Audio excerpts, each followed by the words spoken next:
नमस्कार, मैं हूं चित्रा त्रिपाठी। शाम के 5 बजने वाले हैं। ये वक्त है आप सभी के पसंदीदा कार्यक्रम दंगल का। आज का दंगल बिहार में हो रही विपक्षी दलों की बैठक पर है।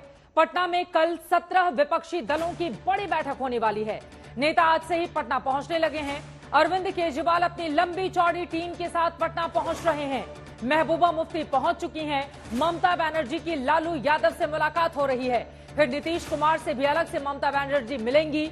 इसके पहले सुबह ही लालू यादव नीतीश के घर जाकर मिल चुके हैं। इस बीच पटना से दिल्ली तक दो बड़ी खबरें सामने आई हैं।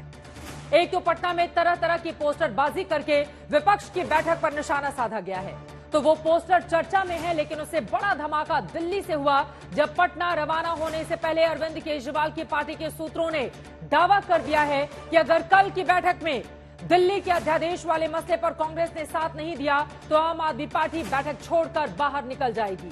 उधर जेडीयू कह रही है कि कल की बैठक में ही तय हो जाएगा कि 2024 में देश की कम से कम 450 सीटों पर विपक्ष की ओर से बीजेपी के सामने एक उम्मीदवार पेश किया जाएगा। मतलब यह है कि विपक्षी दलों की बैठक से पहले राजनीतिक दलों की डफलियां बजनी शुरू हो गई हैं। सबकी अपनी डफली, अपने राग। इसीलिए हमारा आज का सवाल है, क्या 2024 में 23 जून की होने वाली बैठक को लेकर क्या कोई ठोस रणनीति ये विपक्षी दल बना पाएंगे? क्या बीजेपी के सामने विपक्ष का एक मजबूत उम्मीदवार पेश करने का फॉर्मूला तय हो जाएगा? क्षेत्रीय दल जहां मजबूत होने का दावा करते हैं, क्या वहां पर कांग्रेस अपने उम्मीदवार नहीं उतारेगी? ऐसे तमाम सवालों पर आज के दंगल में बड़ी चर्चा करेंगे, लेकिन उसके पहले हमारी ये रिपोर्ट देखिए।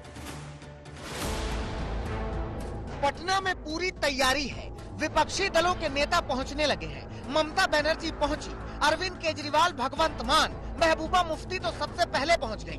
बैठकों का दौर आज से ही शुरू है। ममता बनर्जी की लालू यादव और नीतीश कुमार से मुलाकात है। इससे पहले नीतीश कुमार के घर जाकर लालू यादव मिल चुके हैं। उधर बड़ी हलचल पटना में लगे पोस्टर्स पर मची है। पहले बात बैठक में पैदा होने वाले हालात पर। विपक्षी दलों की बैठक में क्या होगा, इसका सबको इंतजार है, लेकिन केजरीवाल की पार्टी का एजेंडा क्लियर है। इस बैठक में वो अध्यादेश के मसले पर कांग्रेस से समर्थन पर सवाल करेगी और अगर कांग्रेस साथ नहीं आती है तो सूत्रों के मुताबिक केजरीवाल बैठक छोड़कर बाहर निकल जाएंगे। आम आदमी पार्टी सूत्रों का कहना है कि अगर कांग्रेस राज्यसभा में अध्यादेश के खिलाफ समर्थन का ऐलान नहीं करती है तो विपक्षी दलों की बीच बैठक में से ही आम आदमी पार्टी वॉकआउट कर सकती है। जो जो गालियां उन्होंने कांग्रेस को दी हैं, जो जो गालियां लालू यादव जी को दी हैं, तेजस्वी छोड़ेगा? तो मैं समझता हूँ इससे बड़ा तो कोई मुद्दा हो नहीं सकता इस वक्त डेमोक्रेसी को बचाने के लिए। इनको डर है कि नरेंद्र मोदी लौट कर आगे तो कोई बचेगा नहीं, जेल चला जाएगा, तो जेल जाने के डर से एक हो रहे हैं। विपक्षी दलों की बैठक 23 जून को है, लेकिन 22 जून की रात से ही पोस्टरबाजी ऐसी शुरू हुई है कि पटना में बीजेपी ने पोस्टर लगाकर लालू यादव और नीतीश कुमार पर मौका परस्ती की राजनीति के आरोप लगाए हैं। तो बीजेपी दफ्तर के सामने ही आम आदमी पार्टी के नाम से नीतीश के खिलाफ केजरीवाल को पीएम कैंडिडेट बता दिया गया। उधर लखनऊ में समाजवादी पार्टी दफ्तर के बाहर भी पोस्टर लग गया। महाठग लोग जिन्होंने देश को ठग लिया, वो ऐसे पोस्टर लगा रहा है। डरा हुआ, सहमा हुआ, घबराए हुए भाजपा का विभत्स स्वरूप। हमको लगता है कि बैठक जो है काफ़ी फ्रूटफुल रहेगा और सब लोग जो हैं अपनी बात को रखेंगे। बिहार के आप सोचिए कि यूपी चुनाव लड़ रहे हैं, बिहार में राजनीति कर रहे हैं।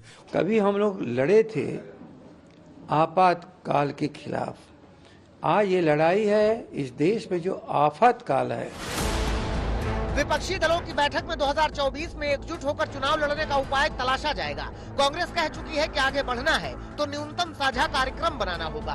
विपक्षी दल कह चुके हैं कि कांग्रेस उन्हें राज्यों में मोहलत देगी तभी बात बन पाएगी। 450 के करीब सीटें ऐसी हैं जहां पे 1 अगेंस्ट 1 होने की बहुत संभावना। अगर इन 7-8 बड़े राज्यों में, महत्वपूर्ण राज्यों में कांग्रेस को भगा देंगे, कहेंगे कि आपको लड़ने की जरूरत नहीं है, ये भारत मुक्त, भाजपा मुक्त भारत है, ये कांग्रेस मुक्त भारत है। राहुल जी के मन में हम लोगों ने कभी नहीं देखा कि कुर्सी के लिए कोई मोह हो, पद के लिए कोई राहुल जी काम करते हों। लेकिन बाकी दलों को शायद लालच भी है और ख्वाब भी। पिछले दिनों तो अजीत पवार ने खुलेआम कह दिया कि नीतीश, ममता, केसीआर, केजरीवाल जैसे नेताओं से ज्यादा बड़े नेता शरद पवार हैं। अभी तक खड़गे साहब और राहुल गांधी ने अरविंद केजरीवाल को मिलने के लिए समय नहीं दिया। ममता बनर्जी के खिलाफ में अधीर रंजन चौधरी हाईकोर्ट चले गए। अरविंद केजरीवाल गहलोत को कह रहे हैं कि नीची हरकत मत करो, नीच हरकत जो शब्द प्रयोग किया उन्होंने, ये कौन सी एकता है? विपक्षी एकता की बैठक पर मायावती ने भी खरी खरी सुनाई है। लिखा है कि नीतीश कुमार की बुलाई बैठक दिल मिले न मिले हाथ मिलाते रहिए की कहावत जैसी ही है। मायावती ने विपक्षी दलों की नीयत पर सवाल उठाते हुए मुंह में राम बगल में छुरी वाली कहावत भी कही है।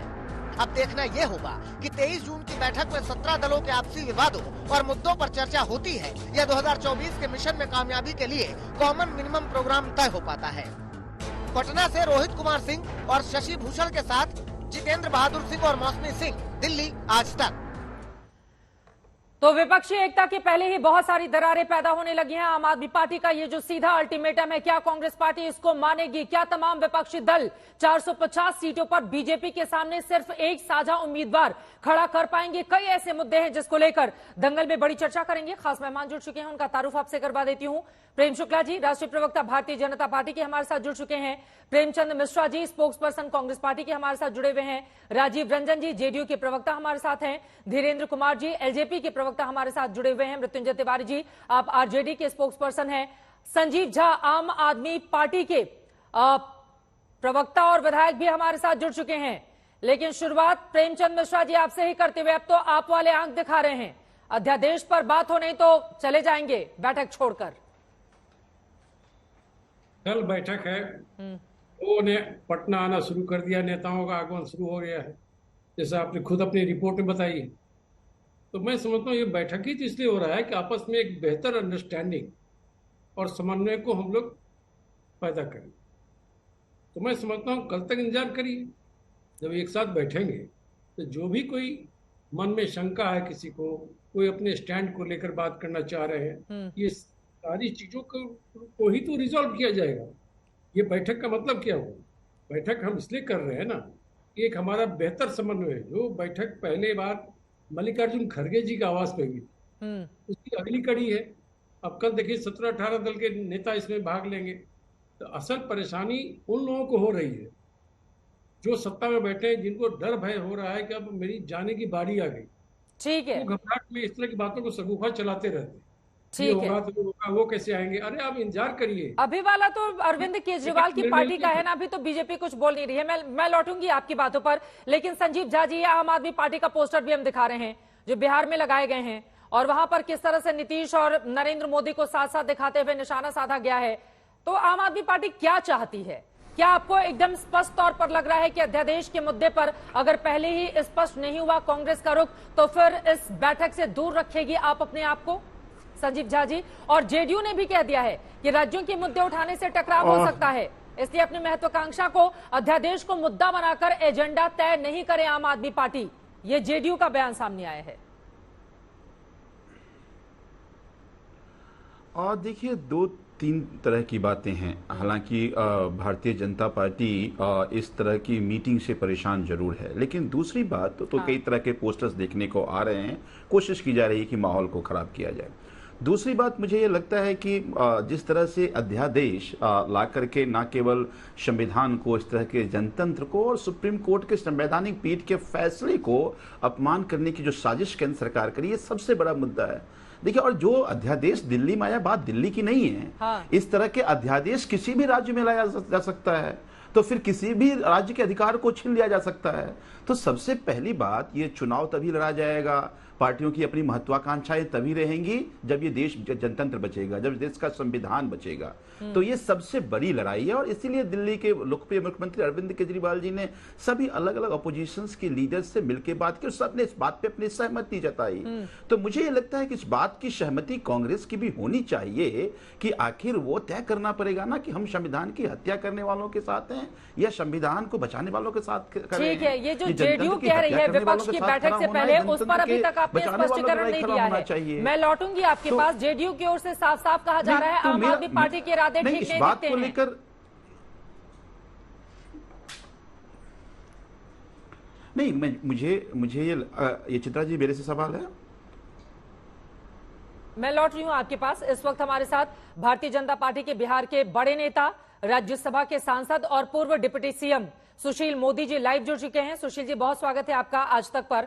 अब तो कल विपक्षी एकता हो रही है, बीजेपी डरी हुई है, इसी वजह से एजेंडा के तहत पोस्टर लगवाए जा रहे हैं, ये आरोप लगा रहे हैं विपक्षी दल। देखिए, एक कने मार्ग में बाराती तो बुला लिया, लेकिन बाराती कोई ऋषभ दूल्हे हैं। तो नीतीश जी ने कल लड़े मार्ग में जिन लोगों को बारात में शामिल होने के लिए बुलाया है वो सारे के सारे लोग दूल्हा हैं और एजेंडे को हाईजैक करने की होड़ मची है। अब आम आदमी पार्टी ब्लैकमेल कर रही है। भाई, आम आदमी पार्टी के अरविंद केजरीवाल जी को खड़गे साहब ने पिछले 1 महीने से मिलने के लिए समय नहीं दिया है जी। और आप ही के चैनल पर संदीप दीक्षित का बयान मैंने देखा। ये कैसी विपक्षी एकता है। देखिए, ये वास्तव में तो भाजपा मुक्त भारत नहीं बल्कि कांग्रेस मुक्त भारत का ये प्रयास है। ममता बनर्जी कर रही है कांग्रेस बंगाल छोड़ो, अरविंद केजरीवाल कर रहे हैं कांग्रेस दिल्ली और पंजाब छोड़ो, अखिलेश यादव कर रहे हैं कि कांग्रेस और यूपी छोड़ो। बेचारी कांग्रेस जाए कहाँ। और कर्नाटक के बाद कांग्रेस का दिमाग 7वें आसमान पर है। उनको लगता है क्षेत्रीय दल हमारी पालकी ढोने का काम करे, क्षेत्रीय दल उसको ढोने के लिए तैयार नहीं है। तो देखिए, ये जो बैठक हो रही है, इस बैठक का कोई मतलब नहीं है जहाँ इतना कॉन्ट्रडिक्शन है जी। पहले कॉन्ट्रडिक्शन दूर करते तब ना कोई बैठक होती, उसका कोई मतलब होता। और ये अगर मिल भी जाए तो क्या नरेंद्र मोदी का मुकाबला कर लेंगे क्या? यूपी में तो मायावती और अखिलेश यादव मिलकर चुनाव लड़े थे ना जी। या कर्नाटक में एच डी कुमारस्वामी और कांग्रेस मिलकर चुनाव लड़े, क्या परिणाम लेकिन हुआ? जब 450 सीटों पर विपक्षी दलों का अगर एक साझा उम्मीदवार आ गया बीजेपी के खिलाफ, तब तो मुश्किलें बढ़ेंगी ना। और इसी वजह से नीतीश कुमार प्रयत्न कर रहे हैं कि 450 सीटों पर एक ही उम्मीदवार बीजेपी के खिलाफ उतारा जाए और बीजेपी को हराया जाए। हम हर स्थिति के लिए तैयार हैं। आखिर मैंने कहा ना, यूपी के अंदर तो एक ही उम्मीदवार था ना, मायावती और अखिलेश यादव का मिलकर और आरएलडी का, कहाँ जीत पाए। तो इसलिए दिल मिले न मिले, हाथ जरूर मिलाए। तो इनका दिल तो मिला नहीं लेकिन हाथ मिला रहे हैं फोटो खिंचवाने के लिए। आपके चैनल पर कल फोटो चलेगा, मीटिंग हुई, 2 घंटे डिस्कशन हुआ, लेकिन कोई क्या ममता बनर्जी एक सीट भी कांग्रेस को छोड़ने के लिए तैयार है क्या? कांग्रेस पार्टी के प्रति बड़ा प्यार आ रहा है सर बीजेपी को। अभी आपने अपने शब्दों में भी कहा थोड़ी देर पहले कि बेचारी कांग्रेस जाएगी कहाँ। उसी कांग्रेस से ही तो मुकाबला है आप लोगों का। आपको अभी बेचारी नजर आ रही है वो? नहीं, इसीलिए तो मैं कह रहा हूं कि बेचारी कांग्रेस जो है उसको सब लोग भगा रहे हैं। वो कोई अपने राज्य में उनको स्वीकार करने के लिए तैयार नहीं है और कांग्रेस चाहती है कि अरविंद केजरीवाल उनकी पालकी ढोए। अरविंद केजरीवाल ने 2 दिन पहले क्या कहा राजस्थान में? नीच हरकत, यानी गहलोत साहब के लिए जो शब्द प्रयोग किया वो शब्द था नीच हरकत जी। अब कोई एक राज्य का मुख्यमंत्री दूसरे मुख्यमंत्री के बारे में क्या इस प्रकार कुछ तकनीकी दिक्कत आ गई है। ममता बहुत मधुर संबंध रहा है आपका और लालू जी। ऑलवेज आपको पता है जी, एक दिन लालू जी संसद में भाषण दे रहा था। जब हम भी एमपी था, लालू जी भी एमपी था, तो लालू जी भाषण दे रहा था। प्याज का भाव बढ़ गया, आलू का भाव बढ़ गया, सबको भाव बढ़ गया। तो मैंने बोला राबड़ी जी का भाव क्या है? बोलता है सबसे ज्यादा है। ऐसा बहुत चलता है। कल की बैठक में क्या होने की उम्मीद है? अभी हम नहीं कह सकते हैं। देखिए, हम लोग आए इसी के लिए कि हम लोग इकट्ठा लड़ेंगे, 1:1 लड़ने के लिए हम लोग एक साथ में लड़ेंगे, just like a collective family. तो हम आज नहीं बता सकते हैं मीटिंग का पहले, कल देखते हैं मीटिंग में क्या बात होता है और सबका बात एक ही बात होगा। कांग्रेस और सीपीएम के साथ कांग्रेस और सीपीएम के साथ आप बंगाल में लड़ेंगी? कांग्रेस और सीपीएम के साथ आप लड़ेंगी? मैंने जो बोला है, जो नीति तैयार होगा वो सबको लिए होगा। केजरीवाल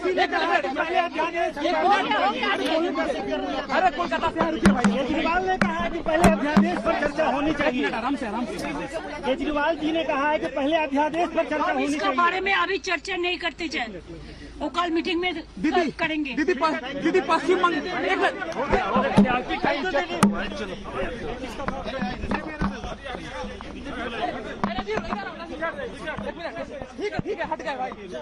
पश्चिम बंगाल की मुख्यमंत्री ममता बनर्जी को आप सुन रहे हैं। पटना में लालू यादव से मुलाकात के बाद उनकी ओर से कहा गया मीटिंग में जो नीति तय होगी वो सभी के ऊपर लागू होगी। आम आदमी पार्टी से जुड़े हुए सवाल पर उन्होंने कहा कि इस बारे में कल ही देखा जाएगा, विपक्ष एक साथ मिलकर लड़ेगा। ये बड़ी बातें ममता बनर्जी की ओर से कही गई हैं। सुशील मोदी जी हमारे साथ सुशील मोदी जी से संपर्क नहीं हो पा रहा है, लेकिन यहां पर आपके पास आते हुए प्रेम शुक्ला जी जल्दी से एक टिप्पणी दे दीजिए। उनकी ओर से कहा गया है कल बैठक में तय होगा कि इकट्ठा होकर हम लड़ेंगे कलेक्टिव फैमिली की तरह और बीजेपी को हराने का संकल्प लिया जाएगा।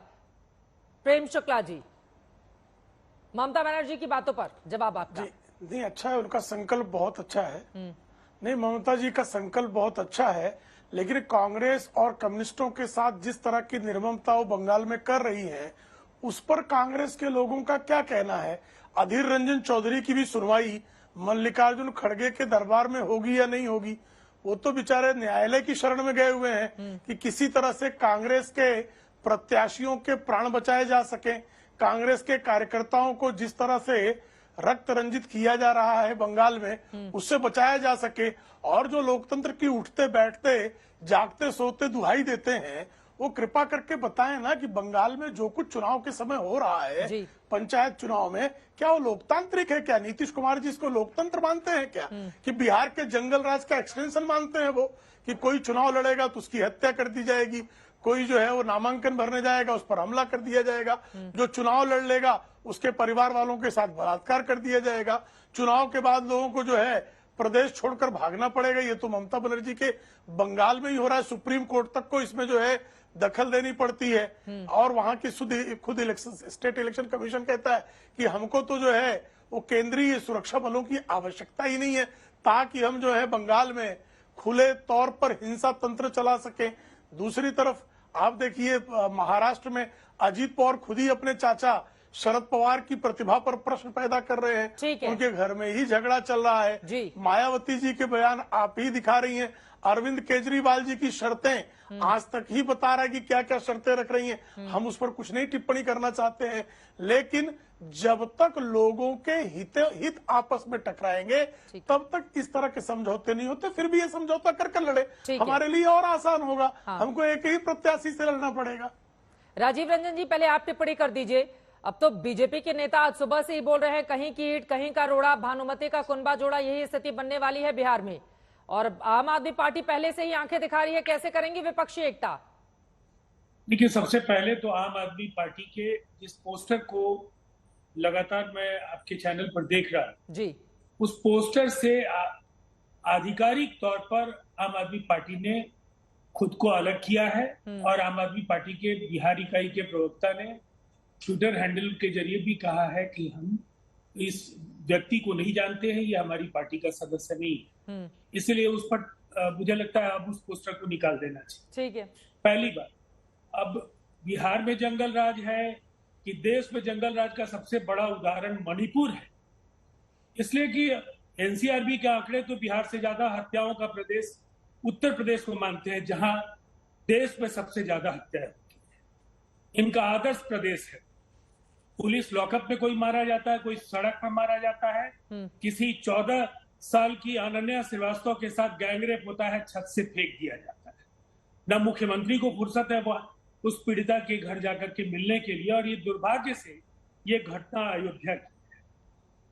अब मैं एक बात कहूंगा, मणिपुर में जिस तरह से मैतेई, कुकी और वहां ये आपकी बाकी जो जनजातीय समूह है उनमें जिस तरीके का खूनी खेल हो रहा है, मैतेई प्रभाव के इलाकों में कुकी और मिजो नहीं जा सकते हैं, जहां कुकी और मिजो प्रभुत्व के इलाके हैं वहां मैतेई नहीं जा सकते हैं। पुलिस अधिकारी, जजेस, वहां आम लोग, किसी को भी बख्शा नहीं जा रहा है। लेकिन प्रधानमंत्री जी अमेरिका जाने के पहले अगर एक वायुयान यात्रा करके वहां के लोगों की पीड़ा और वेदना, जिन्होंने इनके अलायंस को वोट किया, वो भी तवज्जो देना मुनासिब नहीं समझा। तो ये किस तरह की बातें ये करते हैं मैं तो नहीं समझता हूं। लेकिन इनकी चिंताएं क्या है? कौन कौन से दल आ रहे हैं? गलती से हमने किसी को बाहर किया तो परिवारवाद इनका तिरोहित हो जाएगा। ये गले लगाने के लिए उस समय में जिनको आप परिवारवादी बोलते हैं, वो बाप बेटे की पार्टी को आप मिलाने के लिए खड़े हो जाइएगा।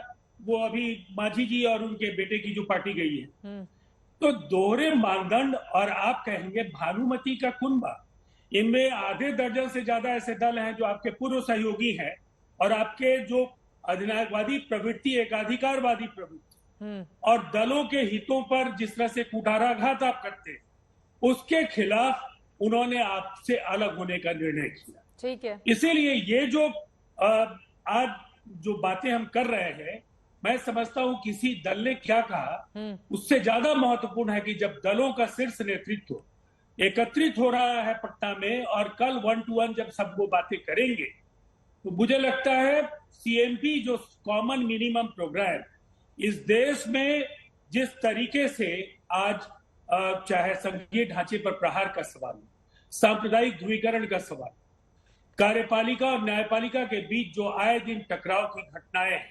चुनी हुई सरकारों को जिस तरह से गिराने की कार्रवाइयां हो, उसके खिलाफ कॉमन मिनिमम प्रोग्राम ये सबसे महत्वपूर्ण है।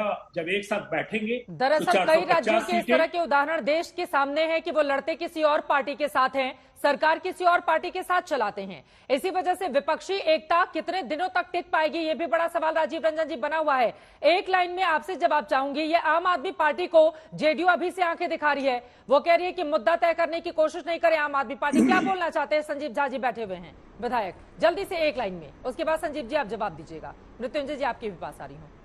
इसी बयान का अब कोई औचित्य नहीं है। हाँ। जब अरविंद केजरीवाल जी, राहुल गांधी जी, स्टालिन, नीतीश कुमार जी, जब वहां तेजस्वी यादव जी, वहां हेमंत सोरेन जी, जब देश के तमाम राजनीतिक दलों के नेता वहां बैठेंगे, ममता जी होंगी, अखिलेश यादव जी होंगे और महबूबा मुफ्ती होंगी, तो मुझे लगता है वहां 1 to 1 जो बातें होंगी उसमें प्रवक्ताओं के कहने का क्या मतलब है। कल तक प्रतीक्षा कीजिए और आपको एक रोड मैप दिखेगा। उस रोड मैप का से उपजी हुई आंधी का मुकाबला करने की न कुव्वत है भारतीय जनता पार्टी में, न उनकी हैसियत। ठीक है, मिट जाएंगे। और ये प्रेम शुक्ला जी इस बारे में जवाब देंगे, लेकिन उसके पहले बाकी लोगों की टिप्पणी जल्दी से। संजीव झा जी पहले आप जवाब दीजिए। पहले ही आंखें क्यों दिखा रहे हैं आप विपक्षी दलों को? वो कह रहे हैं कि अभी आइए बैठिए फिर बात करेंगे, देखा जाएगा, और केजरीवाल की पार्टी तय नहीं करे कल का एजेंडा। संजीव झा जी, हम कोई आंखें नहीं दिखा रहे। सभी पूरे देश के सभी विपक्ष के अलग अलग नेताओं से दिल्ली के मुख्यमंत्री अरविंद केजरीवाल जी बातचीत कर चुके हैं, सबकी सहमति है। हाँ। हम तो यही कह रहे हैं ना कि आज जरूरत क्यों है इकट्ठा होने की। समझिए कि आज इतने लंबे समय से आप दोनों ही बड़े नेताओं की कांग्रेस के अपॉइंटमेंट मांग रहे हैं, नहीं मिला आप लोगों को, तो एक संदेश तो मिल ही गया होगा कि कांग्रेस क्या चाहती है। हाँ, नहीं, बिल्कुल बिल्कुल बिल्कुल, इसीलिए अब जो बैठक हो रही है, इस बैठक में इस पे विस्तार से चर्चा होनी चाहिए। ये कोई पार्टी की अपनी महत्वाकांक्षा के लिए बैठक नहीं हो रही है, किसी व्यक्ति की महत्वाकांक्षा के लिए नहीं बैठक हो रही है। ये बैठक इसलिए हो रही है कि इस देश का जनतंत्र कैसे बचेगा, इस देश का संविधान कैसे बचेगा। जिस तरह से एक एक करके संस्था को भाजपा का अपना एक एजेंडा पार्टी बना करके अरविंद केजरीवाल जी उधर राजस्थान के मुख्यमंत्री को किस भाषा से संबोधित करते हैं? सुशील मोदी बोल कर गए हैं अभी लाइव, क्यों बोलते हैं ऐसा? अगर कांग्रेस पार्टी से आप लोगों को गठबंधन करना है 24 के मद्देनजर, वहां पर उनके मुख्यमंत्री को बुरा बोलेंगे, उसी कांग्रेस से आप चाहेंगे समर्थन मिल जाए आपको बिहार में? चित भी मेरी पट भी मेरी होता है क्या संजीव झा जी? ऐसा दोनों चित्रा जी, दोनों अलग अलग बातें हैं। मैं बार बार कह रहा हूं कि एक बात समझिए, ये बैठक बिहार में इसलिए नहीं हो रहा है कि कौन पार्टी जीतेगा कौन पार्टी हारेगा, इसीलिए हो रही है। अरे संजीव झा जी, इसीलिए लड़ी हो रही है बैठक, जब जनतंत्र बचेगा। हाँ, बीजेपी को कैसे हराया जाए, इसीलिए बैठक हो रही है। लेकिन जब हम लेकिन नहीं, उससे बड़ी बातें हैं। बीजेपी का हराना क्यों जरूरी है कि आज बीजेपी और प्रधानमंत्री को लग रहा है कि हम जनतंत्र से ऊपर हो गए, हम संविधान से ऊपर हो गए। तो कोई व्यक्ति अगर जनतंत्र से संविधान से ऊपर उठने की कोशिश करेगा तो इस देश की एक एक जनता और सभी पार्टियों की जिम्मेदारी है कि पहले संविधान की और इस देश के जनतंत्र की रक्षा करें, और इसीलिए सब लोग बैठ रहे हैं आज वहां। बैठक होगी, लेकिन बैठक में क्या बात बन जाएगी, ये बड़ा सवाल है। धीरेन्द्र कुमार जी, आप एलजेपी से हैं, जवाब दीजिएगा, लेकिन उसके पहले मृत्युंजय तिवारी जी, पहले आप जवाब दे दीजिए। अब बीजेपी यही कह रही है अलग अलग पार्टियां हैं, अस्तित्व तो बचाने की चुनौती खुद की है। अब उसमें आरजेडी भी है, लोकसभा में एक भी सीटें तो आई नहीं थी आपकी 2019 में, तो अब भैया साथ साथ मिलकर कुछ सीटें ही ले ली जाए बिहार में, यही कोशिश है। देखिए चित्रा जी, अगर पिछले इतिहास को खगालेंगे तब तो भारतीय जनता पार्टी की भी संसद में कभी 2 सीट हुआ करती थी। बिल्कुल। तो ये सब अभी वर्तमान में जो बिहार देश की राजनीति का केंद्र बिंदु बना हुआ है, इसलिए बना हुआ है कि पिछले सावन में बीजेपी की नैया इसी बिहार में डूबी थी और आने वाला सावन भी बीजेपी के लिए भारी पड़ रहा है। तो जिस तरह से अभी आदरणीय सुशील मोदी जी बीजेपी के पूर्व उप मुख्यमंत्री हैं, वो कह रहे थे कि एक कांग्रेस मुक्त भारत हो रहा है। अरे भाई, बिहार से मुक्त हो गया, बिहार भाजपा मुक्त हो गया, हिमाचल भाजपा मुक्त हो गया, कर्नाटका भाजपा मुक्त हो गया, महाराष्ट्र में आपने कैसे सरकार बनाई, मध्य प्रदेश में कैसे, तो भाजपा मुक्त तो भारत हो ही गया है। अब बीजेपी को कोई नहीं बचा सकता है। ये बिहार लोकतंत्र की जननी है चित्रा जी। जब जब बिहार ने अंगड़ाई ली है, देश की सत्ता में परिवर्तन लाई है। विपक्षी एकजुटता की बैठक से होगा ऐसा कमाल, 24 में बीजेपी का होगा बहुत बुरा हाल। ये बीजेपी वाले याद कर ले। सबसे बड़े आर्किटेक्ट विपक्षी एकता के आदरणीय लालू प्रसाद जी, आदरणीय नीतीश कुमार जी की जोड़ी ने जिस तरह से तमाम विपक्षी पार्टियों को आमंत्रित किया और सब जगह जाकर के एक मुद्दे पर आम सहमति बनी कि भाजपा मुक्त भारत बनाना है। ये संकल्प कल के बैठक में लिया जाएगा। बाकी सारे मुद्दे हैं, वो सारे मुद्दों पर, विषयों पर चर्चा होगी। लेकिन पहले तो यही बीजेपी वाले कह रहे थे विपक्ष एकजुट होगा नहीं, वो नहीं आएंगे, वो नेता नहीं आएंगे। कैसे होगा? सब चीज हो रहा है। हम पीएम पद का चेहरा भी देंगे, हमारे पास नेता भी है, नीति भी है, तो बड़ी खबर आप दे रहे हैं मृत्युंजय तिवारी जी। संविधान को बचाने की लड़ाई को अंजाम तक पहुंचाएंगे। कौन होगा? लग रहा है कुछ बात बन रही है पीएम पद के चेहरे को लेकर। दीजिए सब। किसको बनाएंगे? राहुल गांधी, ममता बनर्जी, नीतीश कुमार होंगे? कौन होगा? होगा, लेकिन भाजपा का पीएम नहीं होगा, ये तय है। ठीक है, पीएम तो होगा ही। प्रेम शुक्ला जी, आप जवाब दीजिए। वो कह रहे हैं कि बीजेपी का पीएम नहीं होगा और आपातकाल में हम साथ साथ लड़े और हराए। अभी आफतकाल चल रहा है, इसमें हराएंगे बीजेपी को। प्रेम शुक्ला जी। जी, जिस आपातकाल में जिसके खिलाफ लड़े आज उसी के साथ खड़े हैं। और दशा यह है कि कुछ दिन पहले पिछले चुनाव में भी ये कह रहे थे कि महाराष्ट्र में सरकार कैसे बना ली।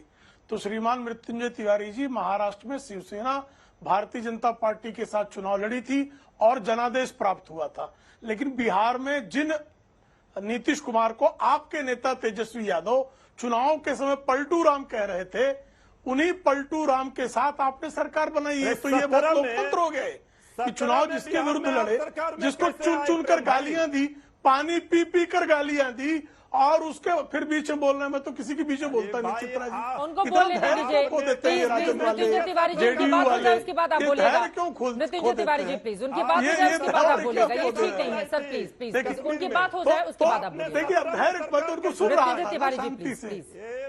तो इनकी वो तो नीतीश कुमार ही को इसीलिए पलटू राम कह रहे थे ना। कौन पलटू राम? तेजस्वी यादव जी नीतीश कुमार को इसी कारण कह रहे थे। 17 में वो आपके साथ चुनाव लड़े, पलट के यहाँ चले आए, उसके बाद 20 में फिर विचित्र मामला है चित्रा जी। नहीं बोलेंगे, नहीं मैं तो इनके बीच में बोलता नहीं है, पोपो किए जा रहे हैं ना यहाँ बोल रहे हैं लगातार। देखिए, आपकी बात नहीं सुनेंगे, उसके बाद में आ रही हूँ, जरा इनको शांत कराइए, मेरा समय भी ये खा रहे हैं। मृत्युंजय तिवारी वैसे भी आपने जो है, आपने 2 गुना लोगों को उस तरफ से बुला रखा है और मेरे बीच में भी वही बोलेंगे। सर ऐसा ही तो होगा ना 2024 में 2 गुने लोग एक साथ चुनाव लड़ेंगे तो बीजेपी अकेले कैसे फाइट करेगी? इसीलिए बिठा कर रखा है आपको, बताइए। नहीं, बहुत अच्छा, हमारे साथ ही बहुत लोग हैं उसकी तुलना में। आप जान लीजिए, अब आप सुन लीजिए, उनको जरा शांत कराइए। हमारे साथ तमिलनाडु में AIADMK है, पुदुचेरी में हमारे साथ हमारा गठबंधन है, महाराष्ट्र में हमारे साथ गठबंधन है, हमारे साथ उत्तर प्रदेश में गठबंधन है, हमारे साथ बिहार में गठबंधन के साथी है। तो हमारे साथ फिर बीच में बोल रहे हैं। चित्रा जी, ये क्या तरीका है? मृत्युंजय तिवारी जी, अब आपको मैं ऑडियो म्यूट कराऊंगी, आपको अच्छा नहीं लगेगा, ये तरीका ठीक नहीं है। प्रेम शुक्ला जी, एक वीडियो आ रहा है सामने, जल्दी से दिखा देते हैं, उसके बाद आप जवाब दीजिएगा। पटना से तस्वीरें सामने आई हैं, आम आदमी पार्टी के कार्यकर्ताओं ने वहां पर नारेबाजी की है, सुन लेते हैं जरा।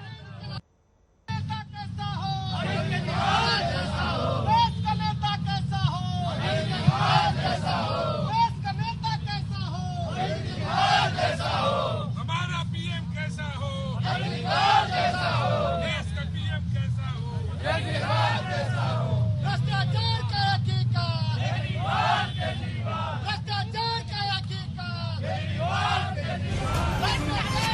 ये बड़ी खबर है इस वक्त की। पटना में आम आदमी कार्यकर्ताओं ने वहां पर नारेबाजी की है।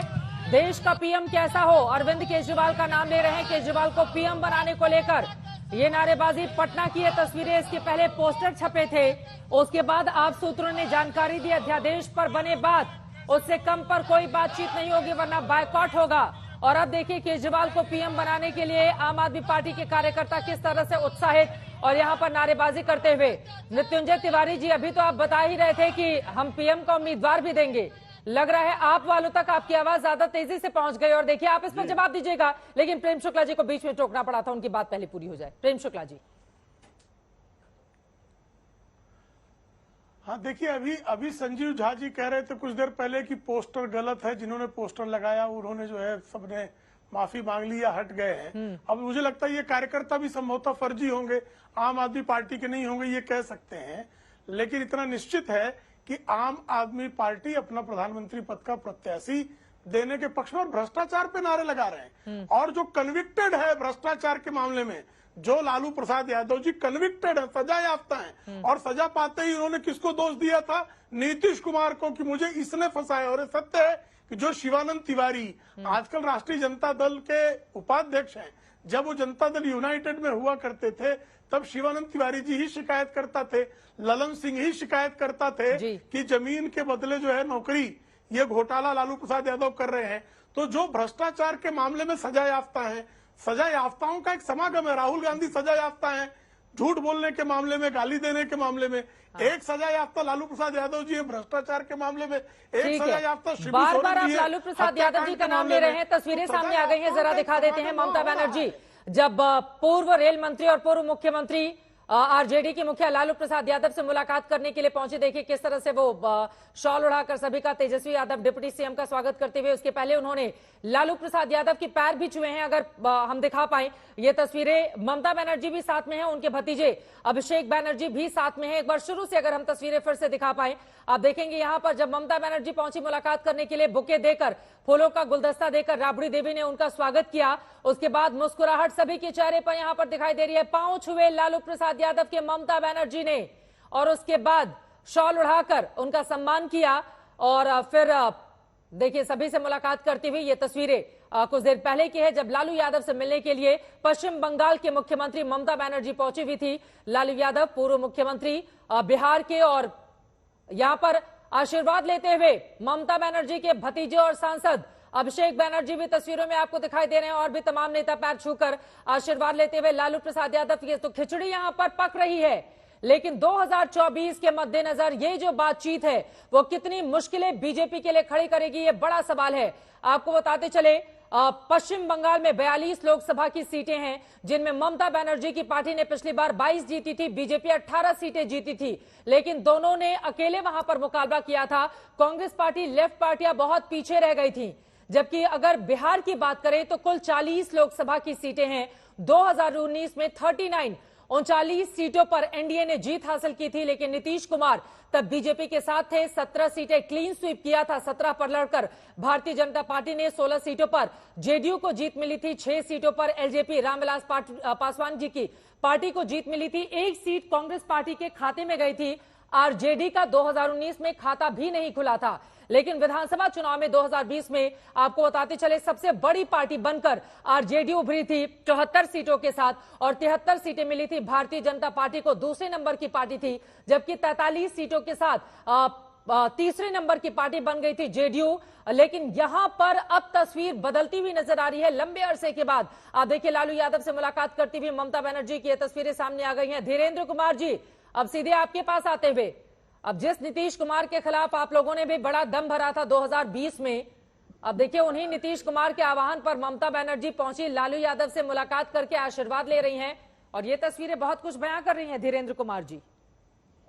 चित्रा जी, ये लोग हाथ पकड़ रहे हैं, पैर पकड़ रहे हैं, निश्चित तौर पर इसके अलावा अभी कोई विकल्प नहीं है। ये जो महा पिकनिक पटना में आयोजित हुआ है भ्रष्टाचार से बचने का, ये चौकीदार के बारे में उल्टा चोर कोतवाल को डांटे, चौकीदार इस बार छोड़ने वाला नहीं है जी। तो उसी की कवायद हो रही है, खोज रहे हैं लोग कि बचने का रास्ता क्या होगा। इनके पास मुद्दा क्या है? मुद्दों पर तो कोई बात कर नहीं रहे। संविधान खतरे में है, ये खतरे में है। अरे भाई, जनता के मुद्दों को न उठाएंगे। जनता के मुद्दे से तो कोई लेना देना इन लोगों को है नहीं। किसी को गुंडे से प्रेम है, किसी को भ्रष्टाचार से प्रेम है। अब इन्हीं सब चीजों को एक जगह करके और लोग बचने का एक रास्ता ढूंढने का उपाय, और कल एक बार में लोग फोटो सेशन करके हाथ मिला लेंगे। चित्रा जी, आप ये देख लीजिएगा, और एक ही लाइन में एक बोलेंगे नीतीश कुमार जी कि भैया यही एक मौका है, यहाँ हाथ मिला लो और नहीं तो जेल के अंदर में हाथ मिलाना तो तय। तो इसका कोई फलाफल निकल के आने होने वाला है नहीं। एक लाइन में कहना चाहता हूँ, बस एक ही उल्लू काफी है बर्बाद गुलिस्ता करने को, जहाँ हर साख पे उल्लू बैठा हो अंजाम गुलिस्ता क्या होगा। तो आप देख लीजिएगा, इसका कल जो प्रेस ब्रीफिंग होगा, एक स्वर में सब होगा कि हम लोग एक हो गए हैं। मतभेद को मिटाया जा सकता है, मनभेद को मिटाया नहीं जा सकता है। आप इसका उदाहरण देख रहे हैं ना कि केजरीवाल जी को प्रधानमंत्री बनाया जा रहा है, और क्यों नहीं बनाया जाएगा चित्रा जी। 43 विधायक वाले नीतीश कुमार जी जब बन सकते हैं, तो अगर केजरीवाल के कार्यकर्ता बोल रहे हैं तो क्या गलत बोल रहे हैं। तो यहाँ पर इस मामले में महागठबंधन बड़ी अमीर है चित्रा जी। यहाँ पर 17 दलों में 12 प्रधानमंत्री के कैंडिडेट हैं, 12 दूल्हा, और जो बचे हैं 6 वो है सहवाला, लेकिन दुल्हन नहीं है। प्रॉब्लम यहाँ ये है, इन लोगों के पास कोई मुद्दा नहीं, और बिहार में ये लोग इसी की खोज में निकले हैं। ये बुद्ध की धरती, महावीर की धरती पर आके, और ये जेपी का आंदोलन से निकले लोग आज ये क्या कर रहे हैं बताइए इस क्रांति की भूमि पर। ये लोग क्रांति फैला रहे हैं। मिश्रा जी, मैं फौरन आपके पास आऊंगी, लेकिन उसके पहले संजीव झा जी जल्दी से जवाब दे दीजिए। अब तो देश का पीएम कैसा हो वाला नारा लगने लगा, और वो कह रहे हैं एलजेपी के नेता की क्या गलत है। 43 विधायकों वाले अगर मुख्यमंत्री बन सकते हैं, तो आप लोगों के पास तो 2-2 राज्य है, तो बन जाएंगे प्रधानमंत्री। संजीव झा जी, यही है एजेंडा। बिहार में आम आदमी पार्टी के कार्यकर्ता हैं, बिहार में आम आदमी पार्टी के कार्यकर्ता अरविंद केजरीवाल जी के केवल कार्यकर्ता अति उत्साह में होता है तो बहुत सारे नारे लगते हैं, लेकिन आधिकारिक तौर पर आज सुबह हमारे बिहार के जो प्रभारी हैं वो भी हमारे सभी नेताओं ने कह दिया है कि हमारा जो पोस्टर लगाए गए, तो मुझे लगता है कि वो कौन लगाया वो जानकारी नहीं थी, उससे भी हमारा इत्तेफाक नहीं है। तो इस नारे लगाने से कोई चीजें तय नहीं हो जाती। कार्यकर्ता कितने, अब जब कार्यकर्ता होता है तो उत्साह में बहुत सारी बातें बोल जाता है। इसका मतलब नहीं कि हम कोई एजेंडा लेकर जा रहे हैं। हमारा एक ही एजेंडा है कि इस देश के, जब मैं बार बार कह रहा हूँ, संविधान कैसे बचेगा, जनतांत्रिक व्यवस्था कैसे बचेगी। एक व्यक्ति इस देश के जनतंत्र और संविधान से ऊपर नहीं हो जाता। अगर कोई ऊपर होने की कोशिश करेगा तो ऐसे ही पूरे देश की जनता विपक्ष इकट्ठा होकर के ऐसे लोगों को सबक सिखाएगा, क्योंकि इस देश के जनतंत्र की बुनियादी बहुत मजबूत है। जब किसी ने अपने आप को संविधान से ऊपर समझने की कोशिश की है, देश की जनता ने सबक सिखाया है। तो आज ये जरूरत है कि हम सब लोग एकजुट होकर के इस देश की स्वतंत्रता को, इस देश के जनतंत्र को, इस जनतांत्रिक व्यवस्था को, बड़े जो नेता होते हैं वो एक कैसे सवाल बचाएं, नहीं समझ पाते। एक सेकंड, मेरा सवाल सुन लीजिए। एक सवाल नहीं समझ पाते या उसका जवाब नहीं समझ पाते, वो ये है कि ऊपर ऊपर के नेता तो मिल लेंगे, लेकिन निचले लेवल पर जिन कार्यकर्ताओं ने एक दूसरे के खिलाफ इतनी लड़ाई लड़ी हो बीते 5 सालों में, आप कहेंगे अब साथ साथ आ जाओ और तुरंत आप सोचेंगे बात मान जाओ। आप कह रहे हैं कार्यकर्ता हैं अति उत्साहित हो गए, तो अपने नेता को लेकर अति उत्साहित हो रहे हैं। नहीं, दोनों उनकी अपनी भावनाएं हैं, लेकिन नेता बड़े बड़े आपस में फैसला कर ले, कार्यकर्ताओं तक वो बात पहुंचेगी क्या? क्योंकि हमने देख लिया उत्तर प्रदेश में 2 बड़े दल समाजवादी पार्टी और बीएसपी एकजुट होकर चुनाव लड़ते हैं, बावजूद उसके वो बीएसपी का कुछ, बीजेपी का कुछ नहीं कर पाते हैं 2019 के इलेक्शन में। 60 से ज्यादा सीटें जीतने का मतलब जानते हैं आप 80 लोकसभा में से, वो भी जब मायावती का इतना तगड़ा मजबूत वोट बैंक और दूसरी तरफ एमवाई समीकरण वाले अखिलेश यादव जी का कुछ नहीं हो पाया था 2019 में। फिर कैसे चलेगा ये फॉर्मूला? क्योंकि कार्यकर्ता आपस में नहीं जुड़े। चित्रा जी, इस 5 साल में देखिए चित्रा जी, इस 5 साल में जिस तरह से विपक्ष को खत्म करने की साजिश की जा रही है, चुने हुए सरकार को रात रात बदलने की कोशिश की जा रही है, विधायक को खरीदकर सरकार बदलने की साजिश की जा रही है, कंधे पर बंदूक रखकर डराने की कोशिश की जा रही है। जनतंत्र तो ऐसे नहीं चलता है। आप देखिए, सबके गर्दन पे बंदूक लगाते हैं, या तो हमारे साथ आ जाओ और नहीं तो जेल भेज देंगे। जो बेईमान है उनके साथ चले जाते हैं, ईमानदार लोग लड़ाई लड़ रहे हैं। मैं तो कहता हूं अगर इस देश से भ्रष्टाचार खत्म करना है, बेईमानी खत्म करना है, भाजपा को हटा हटा दीजिए, सब एक अपने आप, जिसका भ्रष्टाचार भी और बेईमानी अपने आप खत्म हो जाएगा। क्योंकि आज सबसे बड़ा भ्रष्टाचारियों का अड्डा भारतीय जनता पार्टी बन चुका है। आप देखिए, हेमंत बिस्वा से शुरू कीजिए, शुभेंदु अधिकारी अगर नाम लेने लगेंगे तो पूरे घंटे इसी में निकल जाएंगे। सब क्यों गए? क्योंकि एक से एक बेईमान लोग थे, पहले यही कहते थे कि बेईमान है ये, आज सबसे पहले ईमानदार हो गए चूंकि वहां चले गए। तो इस तरह से अगर आप जनतंत्र को खत्म करने की कोशिश करेंगे तो देश के पॉलिटिकल वर्कर इस बात को समझ रहा है कि किस तरह से जनतांत्रिक एक एक इकाई को खत्म करने की। मैं 3-4 दिन पहले अरविंद केजरीवाल का बयान सुना देती हूँ अपने दर्शकों को, उसके बाद मैं आपके पास फौरन लौटूंगी। हमारे साथ प्रेमचंद मिश्रा जी, कांग्रेस पार्टी के नेता, जुड़े हुए हैं। वो लिख रहे हैं, जब वो राजस्थान जाते हैं, उन्होंने लिखा कि गहलोत साहब के इतने होर्डिंग लगे थे। मैंने पूछा होर्डिंग लगाने की इतनी ज्यादा क्या जरूरत थी? इस पर उसने कहा कि कार्यकाल में सीएम गहलोत ने यहां कभी इतनी बड़ी जनसभा नहीं की। उन्होंने कहा मेरे आने से पहले कुछ लोग आए, कुर्सियां फेंकने लगे। ये बेहद नीच हरकत है। ये कांग्रेस पार्टी के मुख्यमंत्री के लिए है, प्रेमचंद मिश्रा जी, अरविंद केजरीवाल कह रहे हैं। उसके बाद वो लिखते हैं, अशोक गहलोत साहब, अपने 5 साल में कोई काम उनकी ओर से नहीं किया गया, इसीलिए अरविंद केजरीवाल की रैली खराब करने की आपने साजिश रची। अगर आप राजस्थान के लोगों के दिलों में बसते तो आप चैन की नींद सोते, लेकिन अब रोज एक झुंझुना लिए घूम रहे हैं।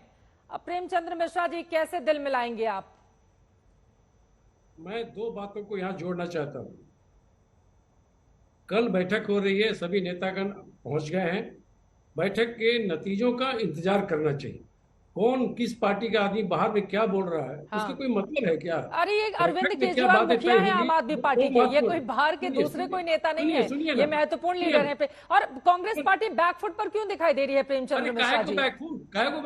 हाँ, वो कह रहे हैं पीएम बनाने के नारे लग रहे हैं पटना में।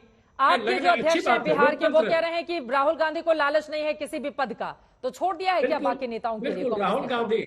राहुल जी चाहते तो बहुत पहले प्रधानमंत्री बन जाते। उन्होंने कभी प्रधानमंत्री सत्ता की राजनीति नहीं की है, मुद्दों की राजनीति की है। मैं दूसरी बात कह रहा हूं जिसको आप इस डिबेट में अभी तक नहीं लाए। पिछला लोकसभा चुनाव जब बीजेपी चुनकर आई, बहुमत मिला उन्हें कितने वोट आए थे? और जो पार्टी जो विपक्ष का जो गठबंधन हारा, उसको कितना वोट आया? जी 38%, 62%। यह जो हमारी कवायद है, हम उन विचारधारा के मतदाताओं में जिसमें बिखराव है, उसको एक मंच पर लाना चाहते हैं। 62% वोट बीजेपी के खिलाफ पड़ा था, लेकिन वो अलग अलग खेमे में था, उसका फायदा बीजेपी उठा गई। जी हम राजनीतिक तौर पे उन मतदाताओं को एकजुट करना चाहते हैं। आप जिस विचारधारा के साथ हैं, एकजुट होकर एक जगह वोट करिए। बीजेपी को बाहर की, क्यों बाहर किए? हमारे कई पूर्व वक्ताओं ने अपने अपने उल्लेख में इसका चर्चा की है। इसकी चर्चा बताइए क्या क्या देश की परिस्थिति हो गई, महंगाई, बेरोजगारी, लोकतंत्र की हत्या, संवैधानिक संस्थाओं पर चोट, क्या हो रहा है देश में? बैंकों से हजारों हजार करोड़ लेके लोग बाहर भागे, किसी का पकड़ के नहीं ला। जो मुद्दे आप गिना रहे हैं प्रेमचंद्र मिश्रा जी, इस पर बीते कई चुनाव हम सब ने देख लिए हैं और उसमें बीजेपी की स्थिति भी देख ली है। लेकिन यकीनन अगर 450 सीटों पर विपक्षी एकजुटता बन पाती है और वहां पर एक साझा उम्मीदवार विपक्ष का उतरता है, तो बीजेपी के लिए फिर 2024 की चुनौतियां बढ़ जाएंगी। लेकिन क्या ऐसा होगा, इस पर लगातार आज तक की नजर बनी रहेगी। इसी के साथ दंगल में अभी के लिए बस इतना ही। देश और दुनिया की तमाम खबरों के लिए आप देखते रहिए आज तक।